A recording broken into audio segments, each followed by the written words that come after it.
So, hello everybody. I'm Louise Page. I'm really loud. Chief Innovation Officer over at Public Library of Science, also known as PLOS. I want to thank the organizers for inviting me. I say that if I get an email from Wiley to show up, I show up. It's like being called back to the mothership. So I want to talk to you about publisher-driven preprints and PLOS's role in what we see as a very important movement, a very important change in the publishing dynamic and the ecosystem around scientific publishing. So coming May 1st, which is just a mere 2 weeks from now, my team keeps counting down the days, we will be launching an automatic delivery of preprints to bioRxiv from our submissions. So anybody who submits to a PLOS journal will be given the option to have us at PLOS automatically post their preprint at bioRxiv. That, of course, assumes that they've passed a certain amount of screening and that their content is, in fact, suitable for the content at bioRxiv, which is not, all science. But that is a new model that we're going to be promoting. So what I want to do is try to give you some background as to where the idea came from and how we're doing it with bioRxiv.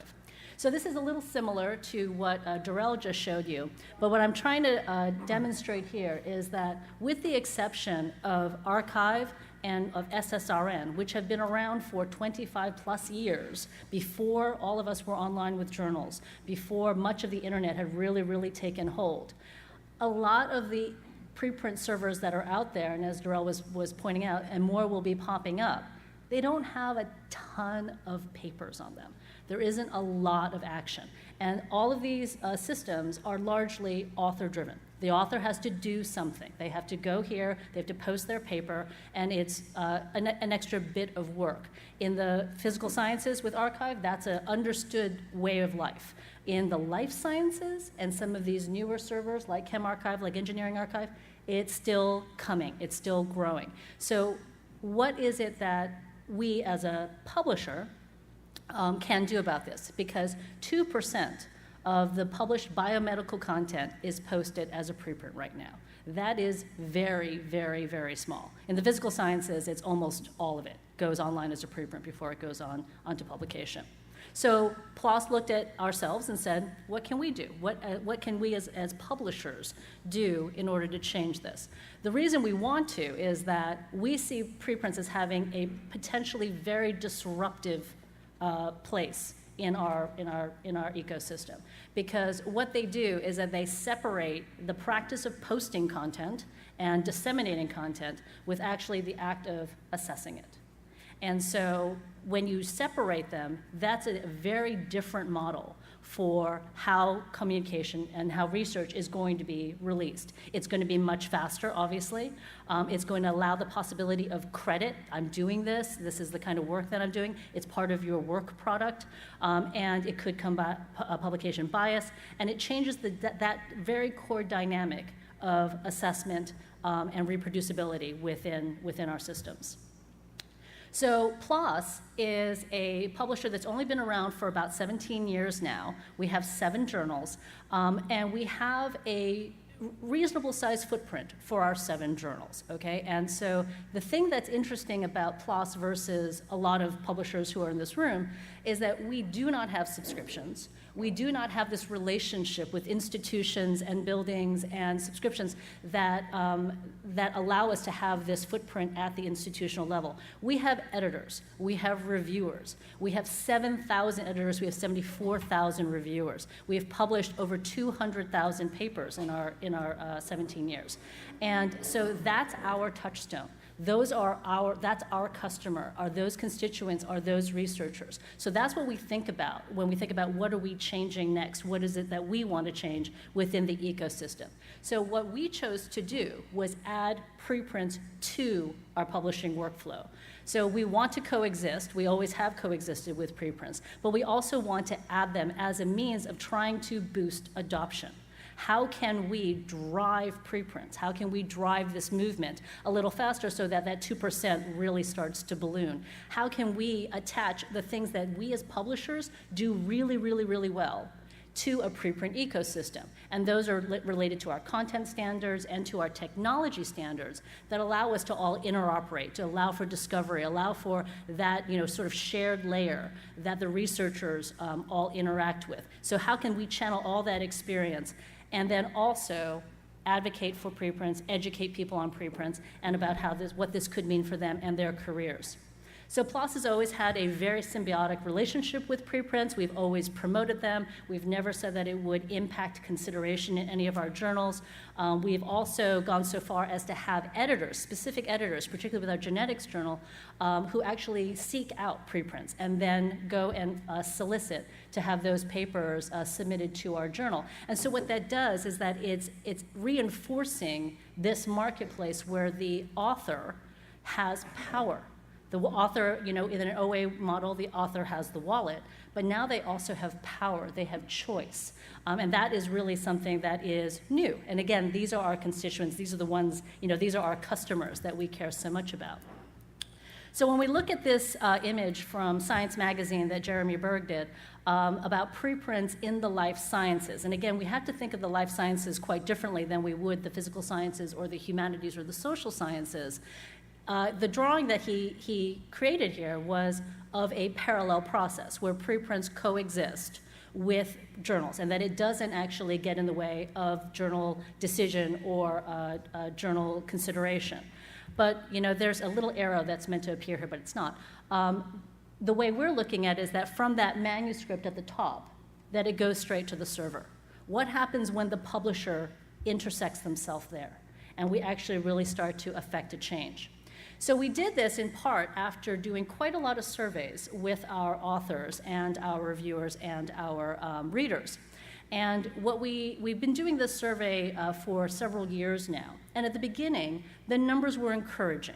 20% of our authors said that they would participate in preprints. Not that that PLOS would drive them, but that they would post to a preprint server. After 2 years, that number has jumped dramatically. And so that number is well over 50%. And it is, with different journals, the number does vary. For our PLOS Pathology journal, it's actually really quite high in the 70s. But what it does demonstrate is that there are areas of science that really want to see preprints move. They really want to participate, but sometimes the barrier is doing extra work. Asking a busy author to do something more is kind of hard. And so what happens if you take out that step? But what we also did find out is that there's still education to be done out there. There's a certain amount of FUD factor out there around preprints that still exists. And so there is still it's not ready yet, I don't want to get scooped, I don't want to do that. But then there's also the I don't even know what a preprint is. And so that's something that we want to make sure that we educate and we share with the industry. Now, when we chose to build or partner, this was actually a tough choice for PLOS. PLOS is, for those of you who know us well, we tend to go it alone. And we do things, we build things ourselves, we build things internally. We have quite a robust and a capable technology team, so they like to build things. But when we looked at this, we didn't think of it as a what can you do, it's what should you do. And it's the difference between a public specific preprint site versus demonstrating this with a community site. So bioRxiv has been around since 2013. They are growing rapidly. They get about, I think, 1,200, 1,400 preprints a month. And so what we chose to do is partner with bioRxiv in order to drive adoption, because driving adoption is really key to demonstrating the change that we seek. And so what we're doing instead is focusing our resources and our team on the differentiators that PLOS can bring to the table that may be instructive to others. And that's really largely around scalable screening. We get a lot of submissions. And within the first few days of those submissions, we do enough checking that paper could be considered for a preprint.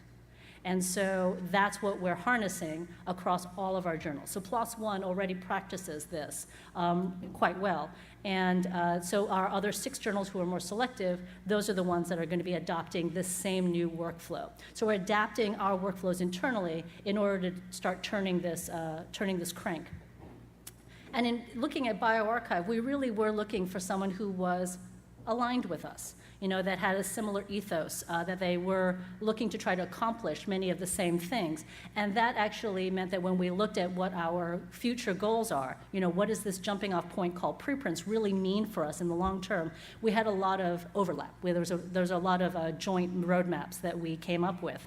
And so that allows us to do some of the shared innovation. We can do that, we can responsibly do that together, as opposed to doing it separately and having all of these different preprint servers popping up and doing different things at different levels and in different ways. And so the hope is that by doing it this way, that there is a greater impact for the community. So when we look at the screening, the biomedical sciences are tricky. You do not want to go out with a Wakefield paper. You do not want to say something about global warming or about where, unfortunately, the last white rhino is no longer there. But when there was one, where the location was, that's something that you did not want to release willy-nilly with these preprints. So we went through what we saw as high-risk behavior that would really damage the movement around preprints and really damage the scientific integrity of what gets published. And so we focused on ethical breaches and privacy. That's why a lot of our clinical medical content is not going to make it online at this point. Inappropriate, non-scientific content, the risk to the global public health or the environment, the reputational risk to the research community, and then, of course, pseudoscience. And so we mapped that against specific screening practices. Some of it is automated, some of it is eyeballs, in order to make sure that we ran through all of this before any of these preprints make it over to bioRxiv. So as I said before, preprints is just a jumping off part. Right now we're just looking for adoption. We're trying to get more and more preprints, greater than 2% in the biomedical sciences, to really take off. And so where we go from here is where the really fun part starts. And so yes, in addition to the advocacy, the education, making sure people understand what preprints is, we also want to extend these existing publishing standards that we all have into the preprint space so that we can improve discovery, that we can improve visibility, that we can improve use, that we can make them part of work product as part of somebody's career objectives and their tenure and their funding. But then also provide enough recognition and credit for preprints and what's been done with preprints so that they continue to grow. We also want to start attaching some of the AI and the machine learning tools that we're starting to attach to our screening process for our journals into the preprint space, again, to speed things up, to make things more reliable, to do something that can be shared amongst other publishers and not just something done by one publisher. And then where it really becomes interesting is when you start thinking about what happens when you have really separated posting and the dissemination of content from the assessment of that content. And what are those different models that we would, we can explore? As I said before, we have a lot of troops on the ground that are editors, our reviewers, and our authors. And what we're doing at the outset is instructing our editors to look at the preprint counterpart for the article that they are now reviewing and look at the comments and look at it as a way of maybe finding reviewers, as a way of accelerating decision. And we're starting to see, we want to see what does that look like. As we start rolling this out, starting May 1st, what is that going to look like for the assessment model? We're looking at partners. Again, we want to keep partnering with others that may want to work with us on what these new models might look like in assessment, what it might look like to do community review and in this world. We also want to look at badges and ways that we can create new indicators for the integrity of these preprints. Again, they need to be trusted work product, and so what do we need to do in order to do that?